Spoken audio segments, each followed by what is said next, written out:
ایران اسرائیل کشیدگی سے متعلق 5 سوال۔ ایرانی حملے کیسے کیے گئے اور اسرائیل نے اپنا دفاع کیسے کیا، جانتے ہیں اس ویڈیو میں۔ ایرانی حملے میں کس قسم کے ہتھیار استعمال کیے گئے ہیں؟ نمبر 2، کن ممالک کی حدود سے ڈرون اور میزائل اسرائیل تک پہنچے؟ نمبر 3، اسرائیل اور اس کے اتحادیوں نے کیسے دفاع کیا؟ نمبر 4، کتنے میزائل داغے گئے اور ان سے کیا نقصان ہوا؟ نمبر 5، اب آگے کیا ہوگا؟ ایران نے پہلی مرتبہ اپنی سرزمین سے اسرائیل پر براہ راست حملہ کیا ہے۔ سنیچر کو نصف شب اسرائیل میں فضائی حملوں کے الرٹ جاری کیے گئے، رہائشیوں کو پناہ لینے کی تلقین کی گئی، جبکہ فضائی دفاع کو فعال کرنے کی وجہ سے دھماکوں کی آوازیں سنی گئی۔ اسرائیل بھر میں کئی مقامات پر رات گئے فضا میں ان حملوں کو پسپا کرنے کی کوششوں کے دوران آسمان روشن رہا، جبکہ اسرائیل اور اس کے اتحادیوں کا دعویٰ ہے کہ اسرائیل علاقے میں پہنچنے سے پہلے ہی کئی ڈرون اور میزائلوں کو مار گرایا۔ ایران، عراق، شام اور یمن سے داغے گئے میزائلوں اور اسرائیل، امریکہ، برطانیہ اور فرانس کے ساتھ ساتھ اردن نے بھی مار گرایا تھا۔ یہاں ہم آپ کو یہ بتائیں گے کہ اب تک اس حملے کے بارے میں ہم کیا جانتے ہیں۔ ایرانی حملوں میں کس قسم کے ہتھیار استعمال کیے گئے؟ اسرائیلی فوج کا کہنا ہے کہ ایران نے اسرائیل کی جانب 300 سے زیادہ ڈرونز اور میزائل داغے تھے۔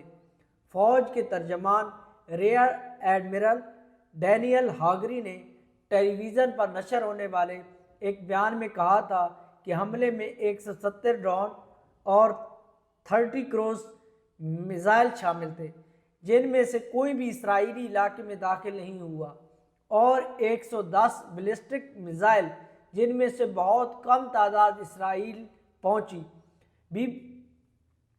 ان اعداد و شمار کی آزادانہ طور پر تصدیق نہیں کر سکا۔ ایران سے اسرائیل کا سب سے کم فاصلہ 1000 کلومیٹر ہے اور یہ براستہ عراق، شام اور اردن بنتا ہے۔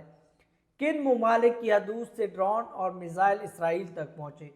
عراق سیکورٹی ذرائع نے خبر رساں ادارے رویٹرز کو بتایا کہ اسرائیل کی جانب سے عراق کے اوپر سے میزائل اڑتے ہوئے دیکھے گئے۔ پاسداران انقلاب کا کہنا ہے کہ بیلسٹک میزائل سست رفتار ڈرونز کے تقریباً 1 گھنٹے بعد داغے گئے تاکہ وہ تقریباً ایک ہی وقت میں اسرائیل کو نشانہ بنا سکیں۔ محکمہ دفاع کا کہنا ہے کہ امریکی افواج نے ایران، عراق، شام اور یمن سے داغے گئے درجنوں میزائلوں اور ڈرونز کو ناکام بنا دیا۔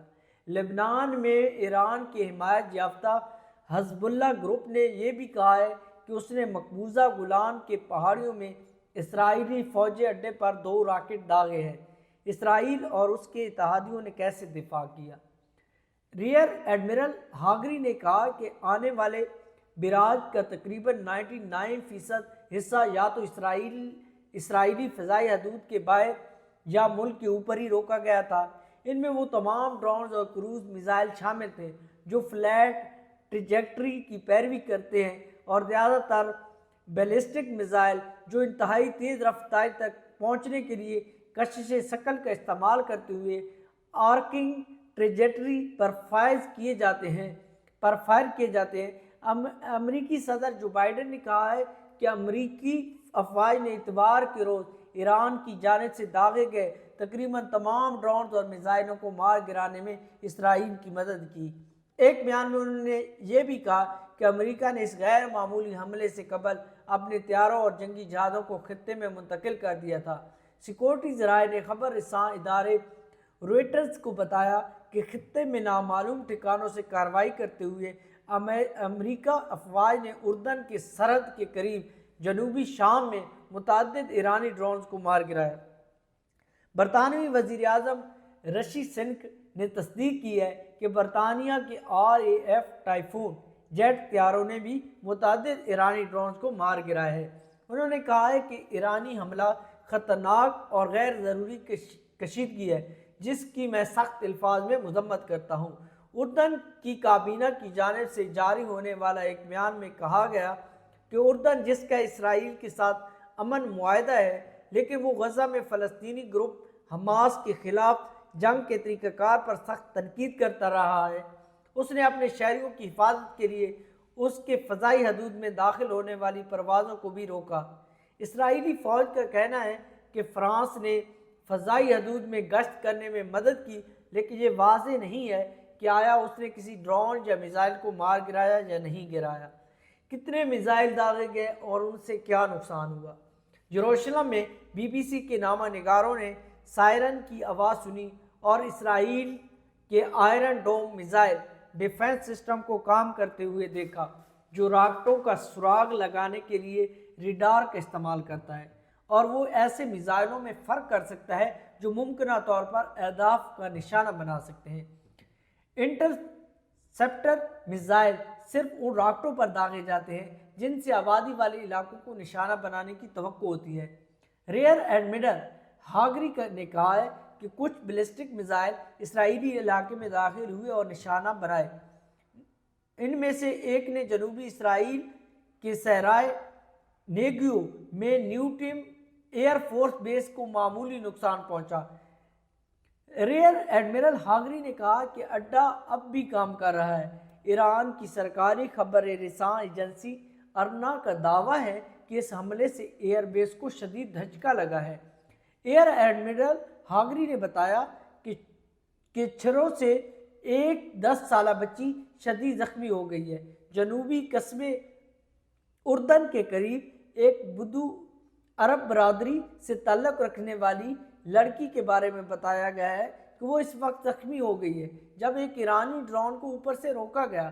وہ انتہائی نگہداشت میں ہے۔ اردن نے یہ بھی کہا ہے کہ اس کی سرزمین پر کچھ چھرے گرے ہیں جس سے شہریوں کو کوئی خاص نقصان یا کوئی چوٹ نہیں آئی۔ اب آگے کیا ہوگا؟ سوال بنتا ہے۔ اسرائیل کے چینل 12 TV نے ایک نامعلوم اسرائیلی عہدیدار کا حوالہ دیتے ہوئے کہا کہ اس حملے کا مؤثر جواب دیا جائے گا۔ اسرائیل کی فضائی حدود ہمسایہ ممالک کی طرح دوبارہ کھول دی گئی ہے، لیکن وزیر دفاع یوآو گیلنٹ نے کہا کہ ایران کے ساتھ محاذ آرائی ابھی ختم نہیں ہوئی۔ دریں اثنا ایران کی مسلح افواج کے chief of staff major general Mohammad Bagheri نے سرکاری ٹی وی کو بتایا کہ ایران نے اسرائیل کو متنبہ کیا ہے کہ اگر اسرائیل نے ایران کے خلاف جوابی کارروائی کی تو اس کا جواب آج کی فوجی کارروائی سے کہیں زیادہ بڑا ہوگا۔ انہوں نے کہا کہ اگر امریکہ نے اسرائیل کی کسی جوابی کارروائی میں حصہ لیا تو امریکی اڈوں پر بھی حملہ کیا جائے گا۔ پاسداران انقلاب اسلامی کے کمانڈر حسین سلامی نے یہ بھی کہا کہ تہران اپنے مفادات، حکام یا شہریوں پر کسی بھی اسرائیلی حملے کا منہ توڑ جواب دے گا۔ اسرائیل کی درخواست پر تازہ ترین بحران پر اقوام متحدہ کی سلامتی کونسل کا اجلاس اتوار کی رات ہونے والا ہے۔ امریکہ کے صدر جو بائیڈن نے کہا کہ وہ اتوار کے روز امیر ممالک کی گروپ G7 کے رہنماؤں کو بھی طلب کریں گے تاکہ ایران کے وحشیانہ حملے کے متحد سفارتی رد عمل میں تعاون کیا جا سکے۔ تو یہ تھی سٹوری اسرائیل اور ایران کے حوالے سے۔ تو اس سے نیکسٹ ویڈیو میں آپ کے ساتھ ملاقات ہوگی۔ اللہ حافظ۔